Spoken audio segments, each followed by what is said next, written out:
Assalamualaikum warahmatullahi wabarakatuh. Sobat Radio Malam yang dimuliakan Allah, semoga kita dalam keadaan sehat walafiat. Amin ya robbal alamin. Abu Nawas dapat hadiah melimpah.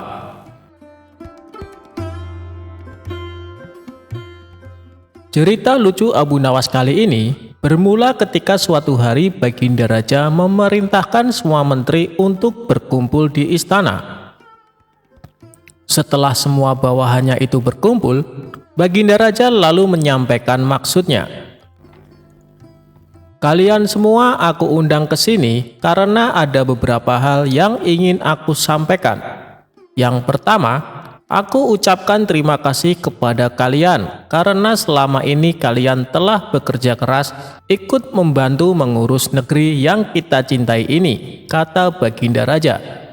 Dan yang kedua, hari ini adalah hari jadi negeri kita.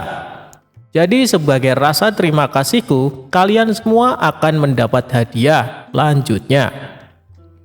Mendengar hal itu, para menteri bersorak kegirangan. Terima kasih Paduka yang mulia, kata salah seorang menteri. Di tengah suasana penuh kegembiraan, tiba-tiba salah satu menteri bertanya, Paduka yang mulia, bukankah Abu Nawas juga sering membantu menangani masalah yang ada di negeri kita ini? Dia juga sering menghibur Paduka yang mulia, tapi kenapa dia tidak diundang? Seketika Baginda Raja tersadar bahwa dirinya hampir saja melupakan seseorang yang sangat dikagumi akan kecerdikannya. Terima kasih wahai menteriku, kau telah mengingatkanku, balas Baginda Raja. Kemudian ia memerintahkan beberapa pengawal segera memanggil Abu Nawas. Tidak berapa lama, datanglah Abu Nawas ke istana menghadap Baginda Raja. Sesaat Abu Nawas sempat terkejut karena yang terlihat tidak seperti biasanya. Seluruh menteri istana berkumpul tanpa ada satupun yang absen. Ampun Paduka yang mulia, ada gerangan apa Paduka memanggil hamba? Sepertinya ada masalah yang serius, tanya Abu Nawas. Tidak ada masalah apa-apa Abu Nawas, justru ini adalah hari yang penuh kebahagiaan, balas Baginda Raja. Alhamdulillah kalau begitu. Tapi ada tujuan apa hamba dan semua menteri istana diperintahkan menghadap Paduka? Tanya Abu Nawas lagi. Baginda Raja lalu memberitahu akan memberikan hadiah kepada semua menteri, termasuk Abu Nawas. Hadiah yang akan dibagikan tersebut sebagai wujud terima kasih kepada orang-orang yang telah berjasa ikut andil mengurus negeri dan rakyat. Kemudian Baginda Raja mengajak Abu Nawas dan semua menteri memasuki ruangan besar yang penuh perhiasan emas. Saat ini kuhadiahkan kepada kalian sebuah kebebasan sampai waktu yang telah aku tentukan. Silahkan peganglah apa yang besar yang ada di dalam ruangan ini. Dan apa yang berhasil kalian pegang akan menjadi milik kalian, teriak Baginda Raja. Spontan para menteri berhamburan mencari sesuatu yang disenangi. Masing-masing berebut menyentuh perhiasan paling besar agar bisa menjadi miliknya. Sedangkan Abu Nawas sendiri hanya terdiam. Ia sama sekali tidak ikut memperebutkan hadiah. Abu Nawas tetap berdiri di samping Baginda Raja. Melihat hal itu, Baginda Raja menjadi heran. Hei Abu Nawas, kenapa diam saja? Kau tidak butuh hadiah emas? Tanya Baginda Raja. Ditanya seperti itu, Abu Nawas justru cengengesan sambil terus menatap Baginda Raja. Tanpa diduga, dari belakang Abu Nawas memeluk Baginda Raja sangat erat. Hei Abu Nawas, apa-apaan ini? Apa yang kau lakukan? Teriak Baginda Raja kesakitan. Baginda Raja berusaha berontak, namun Abu Nawas makin erat memeluknya hingga tidak berdaya melakukan sesuatu. Abu Nawas, kau sudah gila ya? Lepaskan aku, teriak Baginda Raja lagi. Kali ini Baginda Raja berontak sekuat tenaga dan akhirnya Abu Nawas terpental jatuh. Ketika Abu Nawas hendak berdiri dan beranjak, Baginda Raja mengumumkan bahwa waktu yang ditentukan telah habis. Dari seluruh menteri terlihat masing-masing memegang beberapa perhiasan emas yang berhasil didapatkan. Emas yang ada di tangan kalian sepenuhnya adalah milik kalian. Silahkan dibawa pulang, kata Baginda Raja. Maka satu persatu menteri mohon diri pamit pulang. Begitu juga dengan Abu Nawas, ia mohon pamit kepada Baginda Raja. Tunggu Abu Nawas, jangan pulang dulu. Aku masih ada urusan dengan kau, ucap Baginda Raja. Baginda Raja lalu menanyakan kepada Abu Nawas perihal tingkah anehnya yang tiba-tiba memeluk dirinya. Maaf Paduka yang mulia, semua menteri Paduka adalah orang-orang bodoh. Mereka lebih memilih beberapa harta Paduka. Padahal jika mereka memilih Paduka, niscaya mereka akan memiliki semua harta itu, ucap Abu Nawas. Aku melihat semua harta Paduka sangat aku sukai, hingga rasanya sayang sekali jika aku hanya memilih salah satunya. Maka aku memeluk Paduka yang mulia, agar Paduka menjadi milikku dan aku bisa memiliki semuanya, imbuhnya menjelaskan. Maksudmu bagaimana Abu Nawas? Tanya Baginda Raja kebingungan. Begini Paduka yang mulia, kebanyakan manusia bodoh di dunia ini lebih memilih harta dunia ketimbang pemilik sejatinya, yaitu Allah Subhanahu wa Ta'ala. Banyak manusia berlomba-lomba hanya untuk mendapatkan sebagian kecilnya saja. Padahal kalau dia mau memilih dan memiliki Allah, niscaya bukan hanya semua yang ada di muka bumi ini yang akan menjadi miliknya, melainkan Allah pun akan menjadi miliknya. Jika Allah telah menjadi miliknya, semuanya akan ia dapatkan. Itulah alasan saya kenapa hamba memeluk Paduka. Dengan begitu, hamba telah memiliki Paduka. Jadi semua yang Paduka miliki kini menjadi milikku juga, termasuk istana dan harta seisinya, papar Abu Nawas sambil cengengesan. Kamu memang cerdik Abu Nawas, puji Baginda Raja. Maka sebagai hadiahnya, Baginda Raja mempersilahkan Abu Nawas untuk memilih sendiri. Ia mempersilahkan Abu Nawas mengambil hadiah sebanyak yang diinginkan. Akhirnya, tanpa bersusah payah, Abu Nawas bisa mendapatkan hadiah emas yang lebih banyak daripada menteri-menteri istana.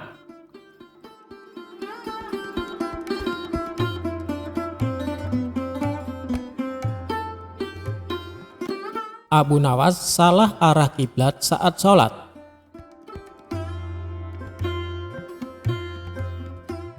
Alkisah, sewaktu-waktu Abu Nawas mengunjungi sahabat lamanya yang sudah lama tidak ditemui.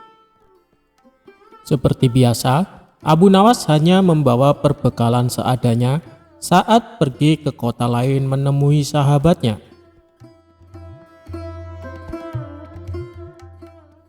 Setelah melakukan perjalanan yang cukup lama, akhirnya Abu Nawas tiba di kediaman sahabatnya.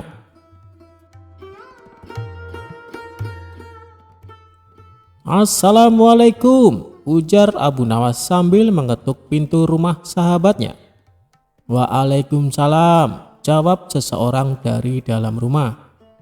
Ketika pintu rumah dibuka, sahabat Abu Nawas kaget, sekaligus senang melihat tamu yang datang ke rumahnya.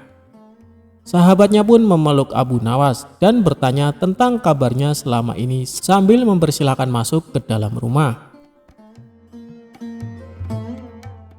Abu Nawas dan sahabatnya kemudian asik berbincang soal kehidupan mereka masing-masing. Tak terasa, azan asar pun sudah terdengar. Obrolan mereka berhenti untuk melaksanakan sholat asar terlebih dahulu. Wahai kawan, saya minta izin sholat di rumahmu, pinta Abu Nawas kepada sahabatnya. Oh, silahkan Abu Nawas, saya mau keluar sebentar untuk membeli makanan, balas sahabatnya kepada Abu Nawas. Abu Nawas pergi ke kamar mandi untuk mengambil wudhu. Selesai wudhu, ia bingung harus menghadap kiblat ke arah sebelah mana. Sementara sahabatnya sedang keluar rumah untuk membeli makanan. Kepada siapa Abu Nawas bisa bertanya? Abu Nawas pun menunggu sahabatnya pulang agar bisa menanyakan arah kiblat di mana. Namun, ditunggu-tunggu sahabatnya tak kunjung datang juga. Akhirnya, Abu Nawas memutuskan sholat dengan arah kiblat yang ia kira-kira sendiri di mana arahnya. dan ia menggelar sajadahnya lalu sholat asar. Sahabatnya yang datang tak lama setelah Abu Nawas sholat asar langsung tertawa melihat sahabatnya salat dengan arah yang salah. Setelah Abu Nawas selesai sholat, sahabatnya berkata memberitahu bahwa kiblatnya salah. "Hei Abu Nawas, arah kiblatnya bukan ke situ," kata sahabatnya. Kemudian Abu Nawas balik bertanya kepada sahabatnya, apa arah kiblat waktu ia sholat tadi salah? "Apakah arah sholatku salah?" tanya Abu Nawas kepada sahabatnya. "Tidak, hanya saja arah sajadah kamu yang salah," jawab sahabatnya menjawab pertanyaan Abu Nawas. Kemudian Abu Nawas pun kembali membalas perkataan sahabatnya dengan guyonan. "Kalau begitu tegur saja sajadahku, jangan aku," kata Abu Nawas kepada sahabatnya. Sontak keduanya kemudian tertawa bersama-sama. Lalu Abu Nawas mengajak sahabatnya sholat berjamaah. "Ya sudah, mari kita sholat berjamaah. Habis itu baru kita makan-makan," ajak Abu Nawas kepada sahabatnya.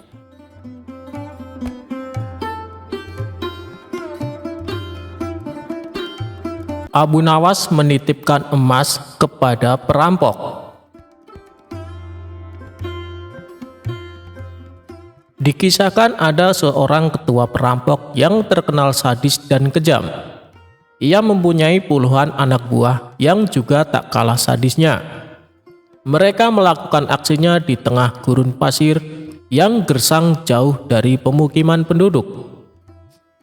Bagi siapa saja yang melewati daerah kekuasaannya, maka akan bernasib sial, terutama rombongan kabilah yang membawa barang dagangan. Apabila ada yang berani menolak atau melawan saat dirampok, gerombolan perampok tersebut tak segan-segan untuk membunuhnya.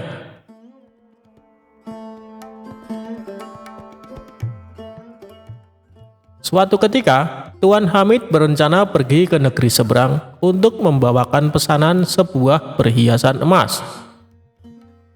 Namun Tuan Hamid ragu untuk melakukannya, sebab ia harus melewati gurun pasir yang merupakan kawasan komplotan perampok sadis tersebut. Ia pun bingung dengan situasi yang dialaminya. Sementara ia juga harus mengirimkan emas pesanannya secepatnya.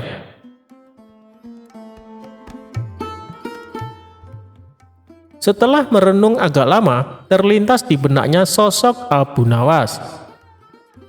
"Semoga saja dia bisa membantuku," pikir Tuan Hamid.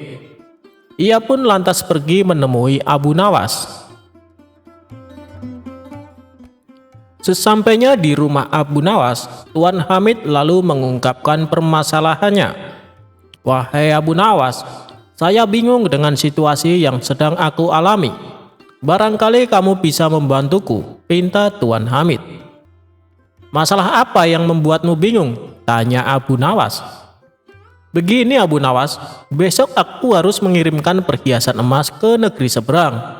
Tapi aku takut karena harus melewati gurun pasir yang merupakan kawasan komplotan perampok sadis. Karena yang aku dengar, siapapun yang melewati daerah itu pasti hartanya dirampok sampai ludes. Kalau menolak akan dibunuh," ujar Tuan Hamid. "Menurutmu apa yang harus aku lakukan?" tanya Tuan Hamid. Sejenak Abu Nawas terdiam. Dalam hati ia berkata, "Mereka memang perampok yang sadis. Yang aku dengar, tidak ada yang bisa selamat melewati daerah itu, kecuali dengan pertolongan Allah." "Ya sudah, begini saja Tuan Hamid, saya akan membantumu. Biarkan aku yang melakukan tugas itu," ucap Abu Nawas. "Maksudmu kamu yang akan mengantarkan emasnya?" tanya Tuan Hamid. "Benar Tuan Hamid, itu pun kalau Tuan mengizinkan," jawab Abu Nawas. "Tentu saja Abu Nawas, saya justru malah berterima kasih kalau kamu berhasil menjalankan tugas ini. Kamu akan saya kasih hadiah," balas Tuan Hamid kegirangan. Singkat cerita, berangkatlah Abu Nawas membawakan emas Tuan Hamid. Dia ikut rombongan kabilah besar. yang sama-sama menuju ke negeri seberang. Saat tengah malam tiba, sampailah mereka di tengah gurun pasir yang merupakan daerah komplotan perampok sadis. Dari kejauhan Abu Nawas melihat ada gubuk kecil yang dihuni oleh satu orang. Maka terlintaslah di benaknya sebuah ide untuk menyelamatkan emas yang dibawanya sebelum dihadang para perampok. Lebih baik aku titipkan emas ini kepada orang penghuni gubuk itu, pikir Abu Nawas. Ia pun segera memisahkan diri dari rombongan, berjalan menuju gubuk tersebut. "Kawan, bolehkah saya menitipkan barang ini sebentar?" tanya Abu Nawas. Orang penghuni gubuk itu menjawab, "Oh, silahkan, taruh saja di dalam." Setelah menitipkan emas, Abu Nawas lalu mengejar rombongannya dan kembali berjalan bersama para kabilah. Tidak lama kemudian, tiba-tiba komplotan perampok muncul menghadang dengan pedang terhunus di tangannya. "Serahkan semua barang-barang kalian, jangan ada yang tersisa. Bila kalian melawan atau menolak, kami tak segan-segan membunuh kalian," ancam komplotan perampok. Rombongan kabilah ini pun terpaksa memberikan semua hartanya karena ketakutan akan dibunuh. Sedangkan Abu Nawas yang tak membawa apapun hanya digeledah dan luput dari aksi perampokan. Ketika semua barang dan harta berhasil didapatkan, komplotan perampok ini lalu pergi meninggalkan Abu Nawas dan rombongannya. "Alhamdulillah, emas yang kubawa bisa selamat," ucap Abu Nawas dalam hati. Kemudian Abu Nawas berniat ingin kembali mendatangi gubuk tempat di mana ia menitipkan emasnya. Setibanya di sana, terlihat komplotan perampok yang tadi beraksi berada di gubuk yang akan ia datangi. "Celaka, ternyata aku salah orang. Yang aku titipi emas justru dialah ketua perampoknya," kata Abu Nawas kecewa. Saat ia hendak pergi berpaling, dari kejauhan si ketua perampok melihat kehadiran Abu Nawas. "Hei tuan, kemarilah, jangan takut," teriaknya. Sesaat Abu Nawas ragu dengan tawaran ketua perampok tersebut. "Kalaupun aku lari, aku pasti akan mudah ditangkap mereka, dan bisa-bisa aku dibunuhnya. Lebih baik aku datangi saja. Hanya kepada Allah aku meminta perlindungan," ucap Abu Nawas dalam hati. Lalu Abu Nawas memberanikan diri menghampiri mereka. "Tuan, mau mengambil barang titipan Tuan?" tanya ketua perampok. "Benar, saya kesini berniat untuk mengambilnya," jawab Abu Nawas. "Ambillah dan segera tinggalkan tempat ini," ucap ketua perampok. Abu Nawas sempat terkejut dan heran dengan ucapannya. Tak ingin membuang waktu, Abu Nawas segera mengambil emas titipannya dan pergi meninggalkan tempat itu. Saat Abu Nawas berjalan menjauh, sayup-sayup ia mendengar percakapan para komplotan perampok tersebut. "Kenapa membiarkan orang asing itu mengambil hartanya?" tanya salah satu anak buahnya. Sang ketua perampok menjawab, "Orang asing itu telah mempercayaiku. Seperti aku mempercayai Allah akan menerima taubatku suatu saat nanti. Aku hargai kepercayaan orang asing itu agar Allah menghargai kepercayaanku pula." Mendengar hal itu, barulah Abu Nawas tahu bahwa sebenarnya si ketua perampok adalah orang yang ingin bertobat.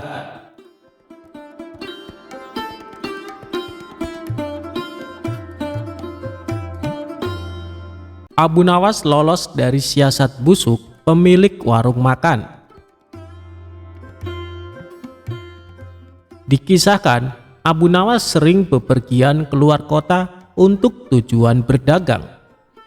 Di kota tersebut, Abu Nawas sering mampir di warung makan langganannya. Suatu ketika, Abu Nawas baru saja tiba di kota itu dan seperti biasanya mampir di warung makan langganannya itu.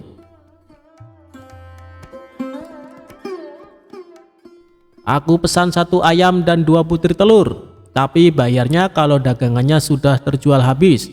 Boleh tidak?" tanya Abu Nawas. "Silahkan Abu Nawas, kamu kan langganan di warung ini." "Tentu saja boleh," jawab pemilik warung. Ketika selesai makan, ia pun pergi untuk menjual dagangannya.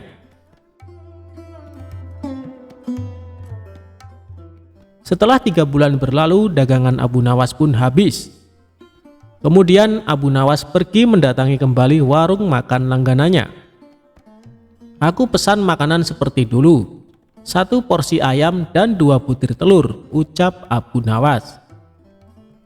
Setelah Abu Nawas selesai makan, ia pun berkata, "Aku minta total tagihannya. Jangan lupa digabung dengan tagihan 3 bulan yang lalu," kata Abu Nawas.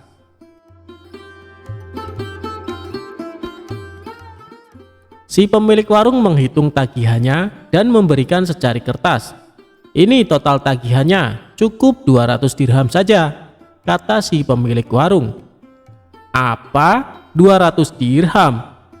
Hanya untuk 2 porsi ayam dan 4 butir telur, kamu mau memerasku?" tanya Abu Nawas emosi. "Harga ini sudah cukup murah. Coba kau pikir, ayam yang kau makan sejak 3 bulan lalu, jika setiap harinya dia bertelur, maka akan menghasilkan ayam-ayam yang banyak. Dan jika dijual akan menghasilkan ribuan dirham. Tapi aku hanya menyuruhmu membayar 200 dirham saja," kata si pemilik warung. "Ini tidak adil, hanya akal-akalanmu saja," kata Abu Nawas. Mereka berdebat tanpa hasil dan memutuskan untuk menghadap Tuan Hakim.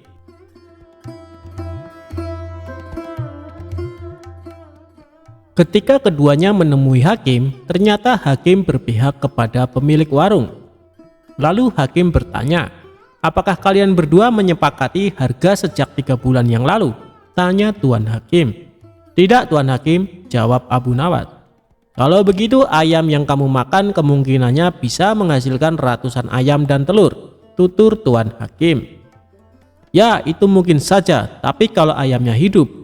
Sedangkan ayam yang aku makan sudah mati dan dimasak," balas Abu Nawas. Namun pendapat Abu Nawas tidak dihiraukan oleh Tuan Hakim karena ia cenderung memihak pada pemilik warung. "Aku minta kasus ini ditangguhkan sampai besok pagi karena waktu sudah menjelang sore," pinta Abu Nawas. Permintaan Abu Nawas pun dikabulkan Tuan Hakim. Seharian Abu Nawas memikirkan cara agar bisa memenangkan kasusnya. Pada esok harinya, berangkatlah Abu Nawas menuju tuan rumah hakim. Setibanya di sana, ternyata si pemilik warung sudah datang lebih awal. "Kenapa kau terlambat dan membuat mereka menunggu?" tanya Tuan Hakim. "Maaf Tuan Hakim, tadi ada tamu bisnis. Ia minta biji gandum untuk ditanam. Terpaksa aku harus merebusnya dahulu, dan setelah matang aku berikan kepadanya untuk ditanam.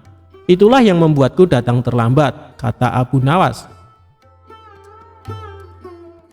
Mendengar itu, Tuan Hakim dan pemilik warung menertawakan Abu Nawas. Lalu dengan nada mengejek, si pemilik warung berkata kepada Abu Nawas, "Luar biasa, aku baru dengar ada biji gandum yang sudah direbus, ditanam, dan kemudian bisa tumbuh." Tuan Hakim dan pengacara tertawa terpingkal-pingkal. Setelah tawa mereka mereda, Abu Nawas berkata, "Itu memang aneh. Tapi kenapa kalian tidak tertawa ketika ada ayam yang sudah dimasak dapat bertelur dan berkembang biak, lalu dipatok harga sebesar 200 dirham, kata Abu Nawas. Spontan Tuan Hakim dan pemilik warung terdiam, tak sepatah kata pun keluar dari mulut mereka. "Kenapa kalian terdiam? Apa harus aku yang tertawa?" tanya Abu Nawas. Wajah mereka berdua langsung pucat dan setelah terdiam agak lama, Abu Nawas pun keluar. Dan akhirnya Abu Nawas dapat lolos dari siasat licik si pemilik warung.